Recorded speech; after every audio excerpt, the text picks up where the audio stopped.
Bien-aimés auditeurs et auditrices de l'émission Parle Seigneur, car ton serviteur est à l'écoute, je vous dis bonjour. Cette merveilleuse émission vous est présentée par le serviteur de Dieu, Sanvi Kokou Apetogbo Samuel. Parle Seigneur, car ton serviteur est à l'écoute. Nous continuons notre étude sur l'essentiel pour le livre de l'Apocalypse. L'essentiel pour le livre de l'Apocalypse. Et aujourd'hui, nous sommes à la 26e partie. Nous ne sommes pas en train de donner une interprétation de ce livre prophétique et beaucoup codé. Mais tout juste, nous sommes en train de voir ce qui est essentiel pour nous. Des leçons à tirer, des avertissements pour que le corps du Christ soit édifié et que le reste du monde soit averti concernant les événements à venir et les événements dans lesquels nous sommes actuellement. Que celui qui lise fasse attention. Et que chacun de nous prie le Seigneur afin que le Saint-Esprit illumine les yeux de nos cœurs. Apocalypse chapitre 6, nous continuons avec le verset 5. Apocalypse chapitre 6, verset 5. Quand il ouvrit le troisième sceau, j'entendis le troisième être vivant qui disait, « Viens !» Je regardai, et voici parut un cheval noir. Celui qui le montait tenait une balance dans sa main. Et j'entendis au milieu des 4 êtres vivants une voix qui disait, « Une mesure de blé pour un denier, et 3 mesures d'orge pour un denier. Mais ne fais point de mal à l'huile et au vin. » Bien-aimés auditeurs et auditrices, qu'est-ce que cela signifie? Qu'est-ce que cela voudrait dire? Quelle alerte cela nous donne?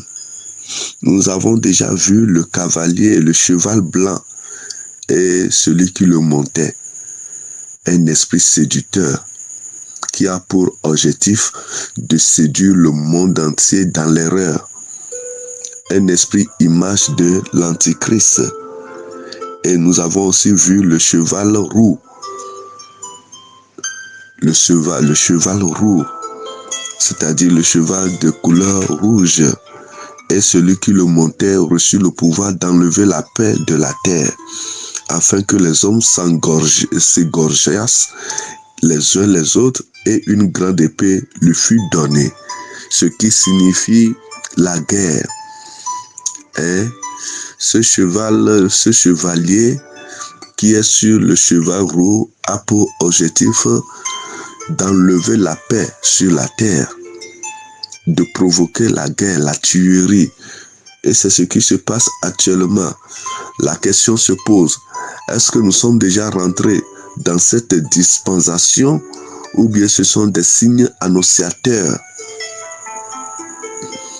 Que celui qui écoute et que celui qui lise fasse attention.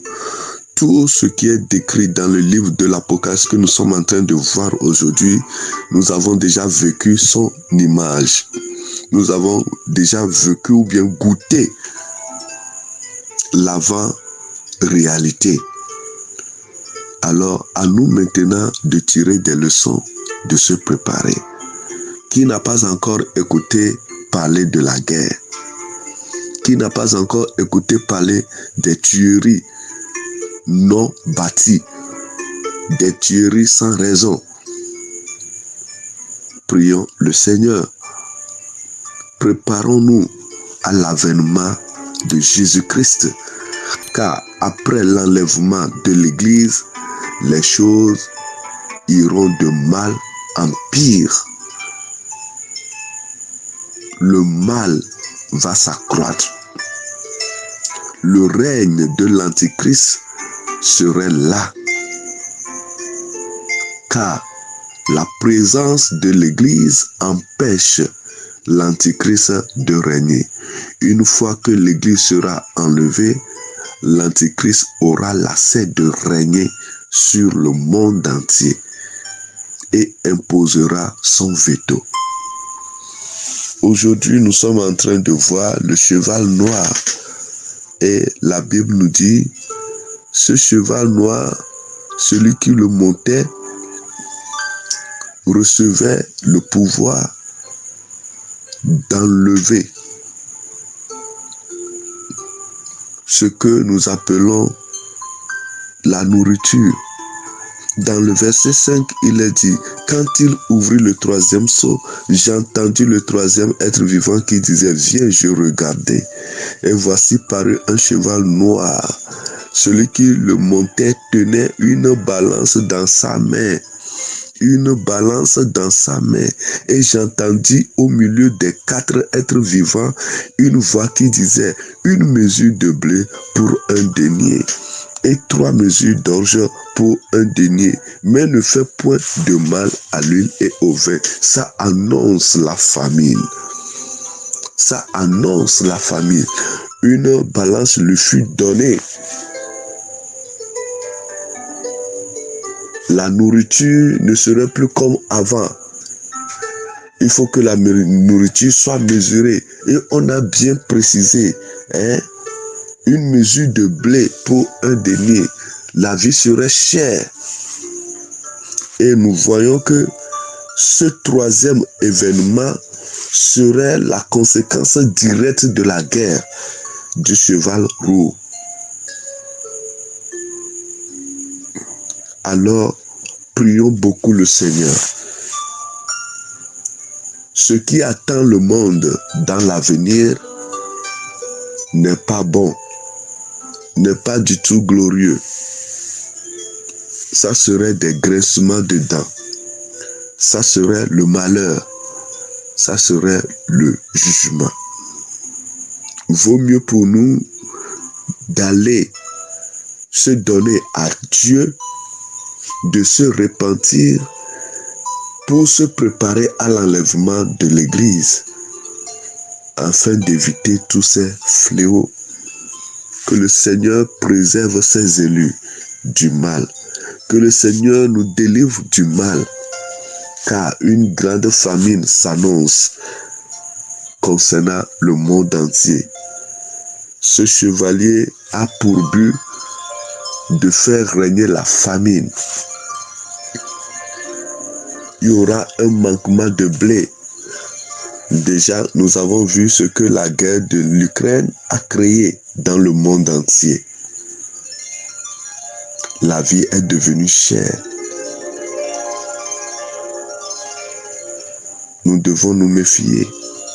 Nous devons nous donner vraiment, véritablement au Seigneur pour éviter les jours mauvais. Ce que nous savons, c'est que Dieu protège et Dieu pourvoit aux besoins de son peuple. Es-tu parmi le peuple de Dieu? Es-tu du côté de Dieu ou bien tu luttes contre Dieu? Lorsque tu commenceras par lutter contre Dieu, alors ta vie est foutue. Ta génération est foutue. Des jours mauvais s'annoncent. Des jours sombres s'annoncent. Aujourd'hui, nous pouvons acheter et manger librement. Mais un jour viendra, tu auras même l'argent, mais tu ne pourras pas manger à ta faim. Parce que la nourriture deviendra rare. Une balance a été donnée à ce chevalier du cheval roux pour mesurer le blé.